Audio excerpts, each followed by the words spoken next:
حاضرین، اور ایک بڑا مسئلہ ہے، وہ ہے آمین آہستہ کہنے کے بارے میں۔ الحمدللہ ہر جمعہ میں اعلان کر دیا جاتا کہ آمین آہستہ کہیے، نماز میں آمین آہستہ کیے، مگر لوگ ہیں کہ عادت سے مجبور ہیں۔ کس نے سکھایا آپ کو آمین بلند آواز سے کرنا؟ امام شافعی رحمۃ اللہ علیہ کا حکم ہے تو شافعیوں کے لیے جائز ہے۔ جو لوگ امام اعظم ابو حنیفہ رحمۃ اللہ علیہ کے مسلک پر عمل کرتے ہوئے حدیث پر عمل کرتے ہیں، پیارے آقا صلی اللہ علیہ وسلم کے بارے میں ترمذی شریف میں آیا ہے، صحابہ کرام فرماتے ہیں حضور پاک علیہ الصلوۃ والسلام جب ولضالین فرماتے تو آمین فرماتے آہستہ، اخفا بہا صوتہ، باضابطہ کلمات ہیں، حضور آمین فرماتے مگر آہستہ، اپنی آواز کم کر دیتے، خفی کر دیتے۔ تو آمین تو آہستہ کہنے کا حکم ہے، اللہ کے نبی کا حکم ہے، لیکن اس کے برخلاف ہم چیخ کے کہتے ہیں۔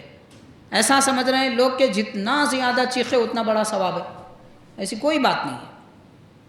تو احتیاط کرنا چاہیے۔ آمین نماز کی حالت میں بھی آہستہ کہنا، اور خطبے کے وقت میں خطیب صاحب دعا کریں تو اس وقت بھی آمین نہیں کہنا ہے۔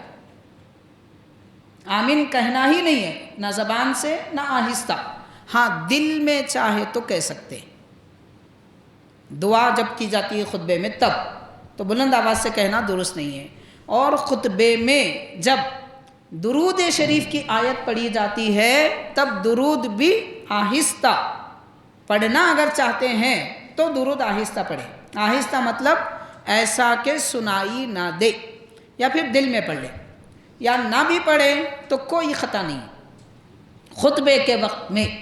باقی اوقات میں آپ بلند آواز سے بھی پڑھ سکتے ہیں، آہستہ بھی پڑھ سکتے ہیں، اس میں کوئی حرج نہیں ہے۔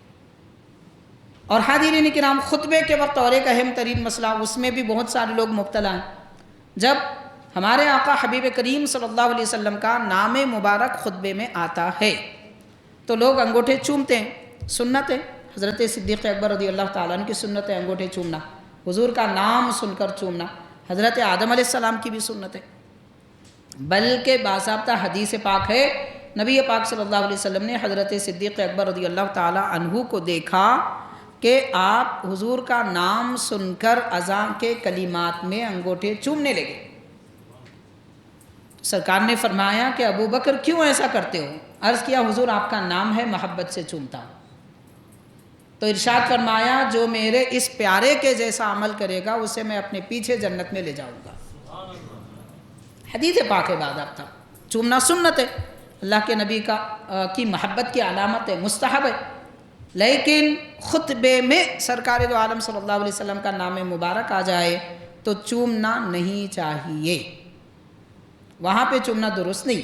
خطبے کے وقت خاموش رہنے کا حکم ہے، جیسے ہم نماز میں نہیں چومتے، نماز میں بھی تو قرآن پاک میں سرکار کا نام سنتے ہیں، وہاں بڑی آواز سے درود پڑھتے، نماز میں نہیں پڑھتے، یا پھر نام سرکار کا سنے تو چومتے، نماز کی حالت میں نہیں چومتے۔ خطبے میں بھی ویسے ہی نہ بلند آواز سے درود پڑھنا ہے، نہ ہی چومنا ہے، نہ آمین بلند آواز سے کہنا ہے۔